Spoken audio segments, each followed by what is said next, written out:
Assalamualaikum warahmatullahi wabarakatuh. Perkenalkan, nama saya Muhammad Randuliatmo, Stambuk G2 D12 0006 dari kelompok 1. Baik, saya akan memaparkan materi saya yang berjudul Manajemen Sumber Daya Manusia. Ayo. Pengertian manajemen sumber daya manusia. Manajemen sumber daya manusia ialah pendekatan strategik serta berhubungan untuk mengelola aset paling berharga milik perusahaan, yaitu orang-orang yang bekerja di dalam perusahaan, baik secara individu maupun tim dalam rangka memberikan sumbangan untuk mencapai visi perusahaan. Menurut Rifai tahun 2005, adanya manajemen sumber daya manusia sangat penting bagi perusahaan dalam mengelola, mengatur, mengurus, dan menggunakan sumber daya manusia sehingga bisa berfungsi secara efektif, produktif, serta efisien untuk mencapai tujuan perusahaan. Anthony Kachmar dan Parwer tahun 2002 mengatakan bahwa manajemen sumber daya manusia memiliki berbagai macam tugas yang berkaitan dengan usaha untuk memiliki, melatih, mengembangkan, memotivasi, mengorganisasi, dan memelihara karyawan perusahaan. Tujuan manajemen manusia. Tujuan manajemen sumber daya manusia adalah masing-masing perusahaan bersifat variatif. Untuk Ulrich dan Lake tahun 90, sistem manajemen sumber daya manusia dapat menjadi sumber kapabilitas perusahaan yang memungkinkan perusahaan untuk terus belajar serta memperagakan peluang baru. Lalu mengembangkan sistem kinerja atau sistem kerja dengan kinerja yang tinggi yang meliputi proses perekrutan, seleksi, sistem, insentif, serta pengembangan, manajemen, dan aktivitas pelatihan yang terkait dengan kebutuhan perusahaan. Mengembangkan praktik manajemen dengan komitmen tinggi yang menyadari bahwa karyawan atau pegawai adalah stakeholder dalam perusahaan yang bernilai, membantu mengembangkan iklim kerjasama dan kepercayaan bersama. Memastikan bahwa persamaan kesempatan tersedia untuk semua, artinya ada keterkaitan atau saling menguntungkan antara perusahaan dengan karyawan. Lalu bagaimana fungsi manajemen manusia? Pada prinsipnya adalah fungsi manajemen sumber daya manusia itu mencakup beberapa aktivitas yang secara signifikan mempengaruhi keseluruhan area kerja suatu perusahaan yang terdiri atas perencanaan sumber daya manusia, pengangkatan dan pemberhentian karyawan, pengupahan, tunjangan, keselamatan dan kesehatan kerja, penilaian kinerja, pengembangan karir, pelatihan, produktivitas yang diikuti dengan kepemimpinan. Lalu pentingnya manajemen manusia. Manajemen strategi adalah aspek penting dari setiap organisasi dan memainkan peran penting dalam manajemen sumber daya manusia. Manajer sumber daya mengelola strategi untuk memastikan organisasi mencapai tujuan bisnisnya, serta berkontribusi secara signifikan terhadap proses pengambilan keputusan perusahaan yang mencakup penilaian untuk karyawan saat ini dan prediksi untuk masa depan berdasarkan tuntunan bisnis. Pelatihan dan pengembangan karena manajer sumber daya manusia berkontribusi secara signifikan pada program pelatihan dan pengembangan. Mereka juga memainkan peran dalam memperkuat hubungan pemberi kerja karyawan, berkontribusi pada pertumbuhan karyawan di dalam perusahaan sehingga meningkatkan kepuasan dan produktivitas karyawan. Manajemen konflik adalah bagaimana departemen yang dituju ketika konflik profesional muncul antar karyawan adalah HR. Mereka memastikan bahwa masalah dan konflik diselesaikan secara efektif, mendekati masalah dengan sikap yang tidak memihak, dan mendorong komunikasi yang efektif untuk mencapai solusi. Lalu, masalah SDM.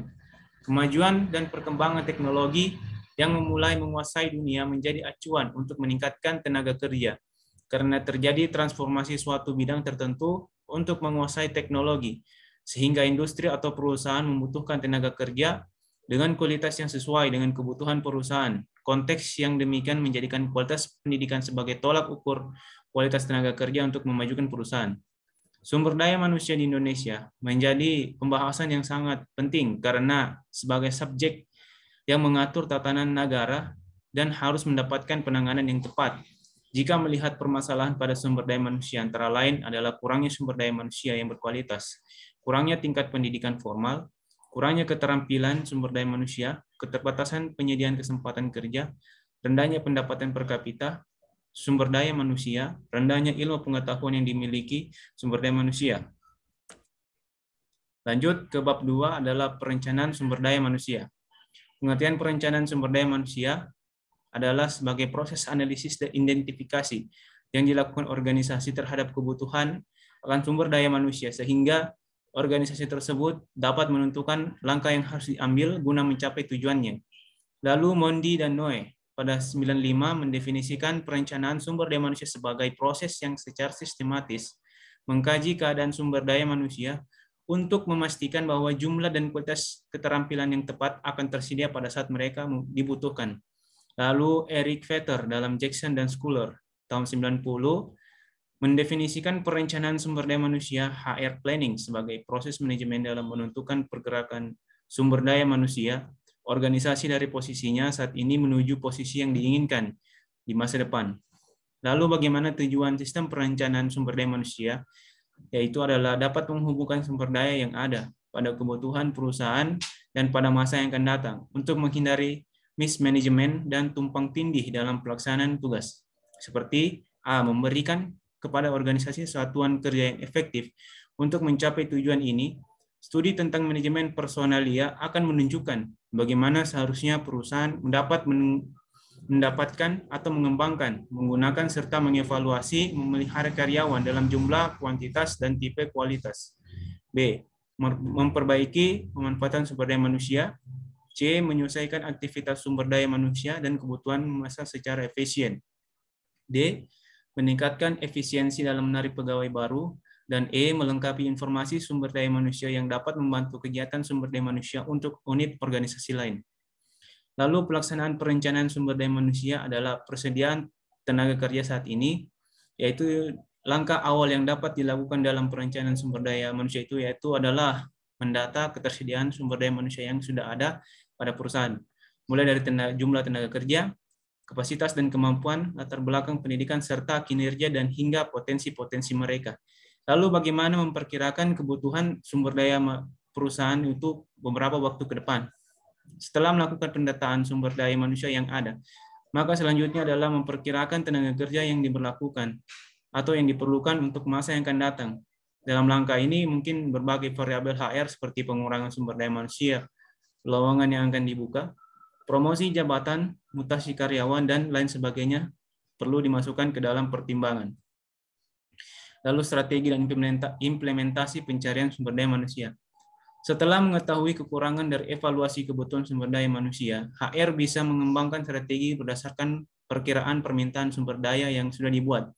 Strategi yang dibuat tentunya dapat memberikan solusi yang baik bagi kekurangan masalah sumber daya manusia di perusahaan. Lalu bagaimana evaluasi dan monitoring? Ketika perusahaan telah memiliki perencanaan sumber daya manusia yang baik dan dijalankan dengan maksimal, tetapi atau tahap selanjutnya adalah evaluasi dan monitoring pada sumber daya yang dimiliki, bisa melakukan evaluasi secara berkala terhadap strategi yang telah diimplementasikan. Lalu teknik-teknik perencanaan sumber manusia adalah efisiensi pemanfaatan, di mana efisiensi manajemen sebagai personil menjadi sangat penting dalam dunia industrialisasi saat ini.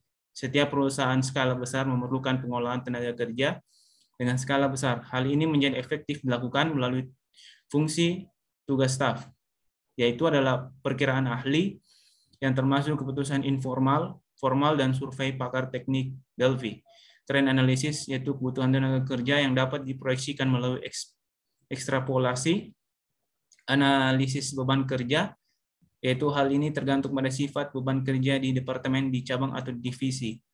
Lalu bagaimana analisis angkatan kerja setiap kali produksi, dan jangka waktu yang harus dianalisis, tunjangan-tunjangan yang harus dibuat untuk mengetahui pendapatan bersih tenaga kerja.